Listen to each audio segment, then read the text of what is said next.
Kejadian ini terjadi di tahun 90-an di Payakumbuh, Sumatera Barat. Ada seorang cewek, umur 18 tahun, kita sebut aja namanya Hartina. Hartina ini gue singkat namanya jadi Tina ya. Oke. Di saat itu Tina ini mau dipinang sama seorang pria yang mereka ini udah saling kenal. Sebut aja nama pria ini Fadlan. Dan Fadlan ini umurnya udah 25 tahun saat itu, jadi mereka beda 7 tahun. Nah, Fadlan ini punya teman namanya Rizal. Fadlan ini izin ke Rizal buat meminang Tina, buat nikahin Tina ya. Karena Fadlan ini dapat kabar kalau Rizal tuh suka sama Tina. Gitu. Jadi ya memang mereka bertiga tinggal di satu lingkungan gitulah. Jadi biar sama-sama enak, Fadlan tuh mikir kayak ya udah dia ngomong ke Rizal dan akhirnya diiyain, dibolehin gitu sama si Rizal, ya udah lu nikah aja gitu sama Tina. Walaupun sebenarnya Rizal ini belum ikhlas-ikhlas banget, tapi ya udahlah nggak apa-apa. Akhirnya Fadlan dan keluarganya ketemulah sama keluarganya Tina. Ngobrol-ngobrol dan cocoklah keluarga besar mereka. Setelah obrolan panjang, Etek dan mamanya, om dan tantenya Fadlan dan Tina itu, ditentukanlah mereka nikah 6 bulan lagi. Udah tuh, Fadlan ke Medan karena dia emang ngerantau kerja di sana. Sebulan 2 bulan kemudian semua tuh berjalan aman-aman aja. Sampai H-4 bulan mulai nih, kejadian mistis muncul tiba-tiba. Di suatu malam, rumahnya Tina ini kayak diteror gitu Natmoy. Tiba-tiba ada panah api gitu nancep ke rumahnya si Tina ini. Sampai 6 anak panah di malam itu. Panah api ini tuh dikira ilmu hitam, kayak kiriman gitu loh. Dan dikiranya dari Rizal. Karena ya balik ke tadi lagi, dari cerita awal backgroundnya. Karena si Rizal ini katanya suka sama Tina gitu. Dan keluarganya Tina ngira kalau misalkan ya karena Rizal gak suka, dia jadi kayak neror rumahnya Tina. Nah setelah itu ya Rizal disamper sama keluarganya Tina ini. Tapi di situ Rizal tuh gak ngaku. Dia bilang bukan dia yang ngirim si ilmu hitam atau ya apalah ini gitu loh. Tapi beberapa minggu kemudian terjadi lagi kejadian aneh. Dan kali ini yang aneh adalah Tina tuh gak bisa tidur malam-malam. Dan itu terjadi selama beberapa minggu. Bener-bener gak bagus banget buat Tina sendiri, kayak ya dia gak bisa tidur tiap malam gitu kan. Gak bagus buat kesehatannya dia. Dibawalah Tina ini ke Ustadz akhirnya sama keluarganya Tina. Ditanya ke Ustadz di kampung itu. Dan si Ustadz ini nyuruh lah buat Tina tuh baca Quran tiap malam. Dan itu dilakuin sama Tina dan keluarganya. Mereka baca Quran tiap malam di rumah. Hingga akhirnya sebulan kemudian berjalan, lama-lama Tina ini gak bisa tidurnya itu cuma di malam Jumat aja. Berarti ya bisa dibilang cukup berhasil walaupun gak sepenuhnya berhasil gitu ya. Tapi yang anehnya lagi, Tina ini di tiap malam Jumat itu pengennya beraktivitas aja gitu loh. Ngayak beras, ngejahit, pokoknya aneh deh. Dan cuman tiap malam Jumat doang? Betul. Wow. Dan Tina kayak gitu selama 2 bulan terakhir. Tingkahnya tuh gak jelas gitu loh. Ya namanya orang desa juga ya, maksudnya di tahun segitu juga masih mikir kalau misalkan ya ini tetap ulahnya Rizal. Kayak Tina tuh seakan-akan disantet jadi aneh gitu loh. Dimulai dari yang panah api tadi sampai yang Tina gak bisa tidur dan dia suka beraktivitas tiap malam Jumat gitu. Kesannya kayak Tina ini diteror pakai ilmu hitam gitu loh. Cuman balik lagi, Rizal tuh gak mau ngaku kalau ya bukan gua yang ngelakuin ini, buktinya apa gitu loh. Siapa tahu emang bukan, Bi. Nah itu dia Nat yang masih jadi misteri. Singkat cerita, berjalan ke H-2 bulan acara pernikahan, ada satu kejadian lagi. Di satu malam, Tina ini lagi tidur. Terus tiba-tiba Tina ini dibangunin. Dan pas Tina bangun, Tina ini ngelihat kalau dia tuh udah dikelilingin sama semua orang di rumahnya itu. Tina bingung, kayak ini kenapa rame-rame ada di sini gitu loh. Dan semuanya mukanya tuh ketakutan, bingung, panik ngeliatin si Tina ini. Ternyata setelah diceritain kata orang rumahnya, Tina tuh di malam itu kayak sesak nafas dan kayak orang lagi dicekek gitu loh. Kedua tangannya Tina kaku, seluruh badannya juga telentang kaku, bahunya kayak naik ke atas kayak orang dicekek gitu loh. Kayak lo kalau dicekek refleks nahan pakai bahu gitu, ngerti gak sih?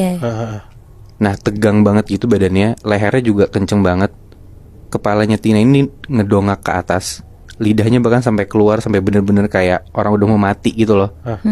Tapi matanya Tina merem, jadi kayak gimana ya, kayak dia tuh tidur tapi dicekek gitu loh. Terus abis itu Tina ini disadarin sama orang-orang rumahnya dia. Panik banget sampai akhirnya Tina kebangun. Jadi kayak Tina ini dicekek, tapi dia lagi tidur kayak kesurupan. Tapi balik lagi, Tina ini gak ngerasa apa-apa gitu loh. Kayak orang-orang rumahnya dia ngelihat kalau Tina ini seakan-akan dicekek, tapi Tina gak sadar kalau dia tuh lagi dicekek. Dia nyadarnya dia tidur aja gitu ya? Dia nyadar dia tidur, sampai akhirnya dia kebangun. Dia bingung ya kenapa gitu loh. Udah tuh dari situ orang-orang rumahnya udah mulai tenang, udah pada balik tidur lagi. Dan pagi harinya muncul luka lebam gitu di pergelangan kakinya Tina, di lutut, di lehernya dia. Itu kayak ada luka cengkraman gitu loh. Dikonfront lagi tuh kejadian ini ke Rizal. Kayak Rizal suruh ngaku. Dan tapi balik lagi nggak mau juga gitu loh. Apa buktinya si Rizal ini ngelakuin hal itu ke Tina gitu loh.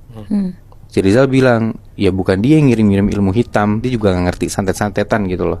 Ya si Rizal bilang ya gue juga udah merelakan Fadlan buat nikahin Tina, ya nggak mungkin juga gue melakukan itu. Ya udahlah, dari situ akhirnya si Tina ini dibawa lagi ke Ustadz, ditanya lagi lah ke Ustadznya, dan di situ Ustadznya nyuruh buat Tina dan keluarga ini banyak-banyak doa, lebih rajin lagi buat ngaji dan segala macam.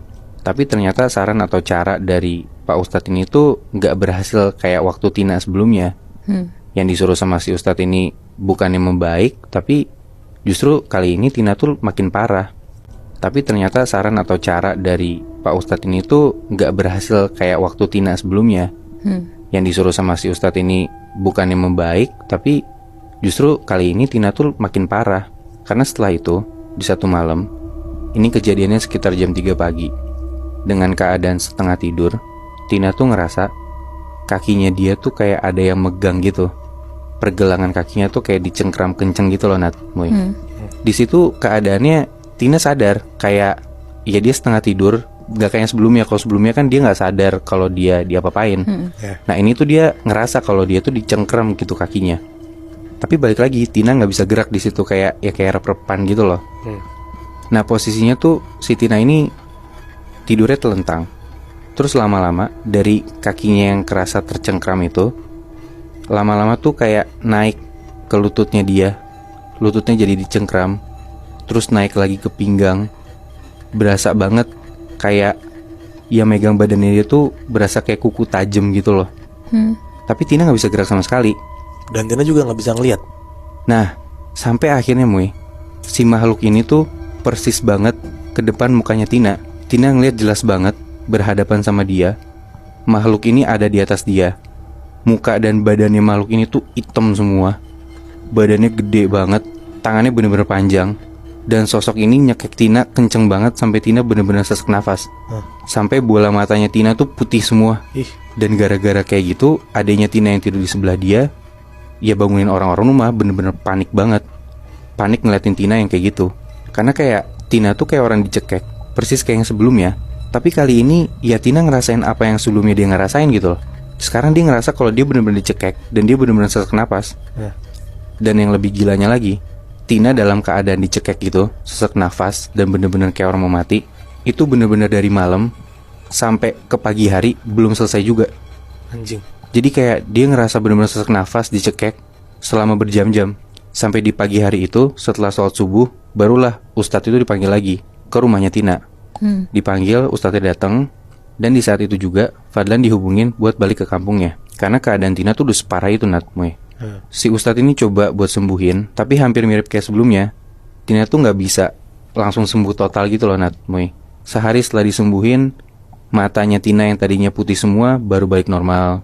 Terus besokannya yang tadinya sesak nafas, kepalanya bisa gak kaku, bisa gerak lagi. Besokannya baru bahunya yang tadinya tegang gitu naik, baru bisa balik normal lagi. Jadi kayak bener-bener butuh berhari-hari buat sampai Tina tuh bener-bener balik normal gitu loh.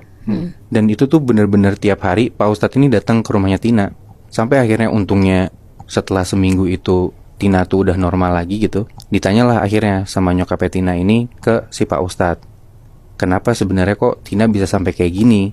Apa emang bener-bener ini kirimannya Rizal walaupun Rizal gak mau ngaku gitu kan?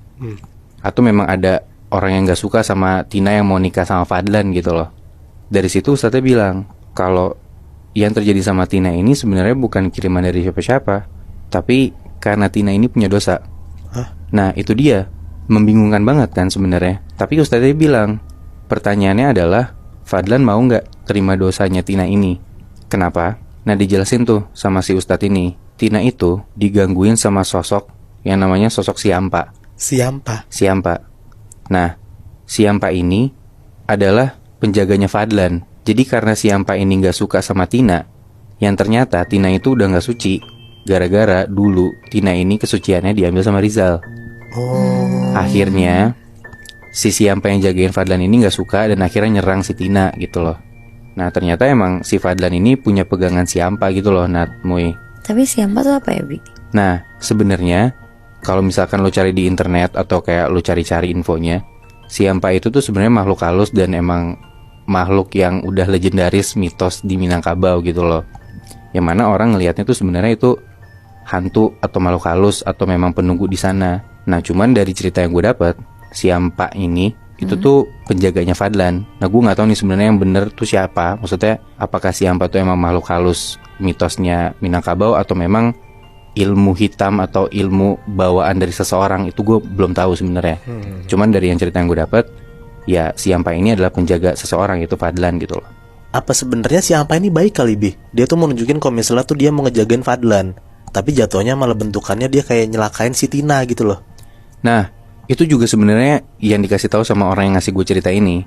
Karena Siampa yang mana merasa Tina tuh gak pantas buat Fadlan karena ya dia udah gak suci. Makanya Siampa ini marah gitu loh. Ya tapi jadi kasihan Tinanya sampai kayak gini sih. Bener. Nah kenapa? Karena ya setelah itu, akhirnya setelah dikasih tahu semuanya dan Fadlan tahu juga atas fakta itu gitu loh. Untungnya dari situ Fadlan tuh mau nerima si Tina ini. Karena ya Fadlan merasa ya dia udah cocok juga sama Tina, gak apa-apa lah. Dia merasa ya itu masa lalunya Tina, ya udahlah gak apa-apa gitu. Tapi Bi, setelah nikah si Siampanya ini tuh masih suka gangguin Tina gak? Nah ini yang menurut gue menarik sih, Nat. Jadi dari cerita yang gue dapet, setelah kejadian itu yang mana kayak udah tahu nih kalau Fadlan tuh ada penjaga Siampa.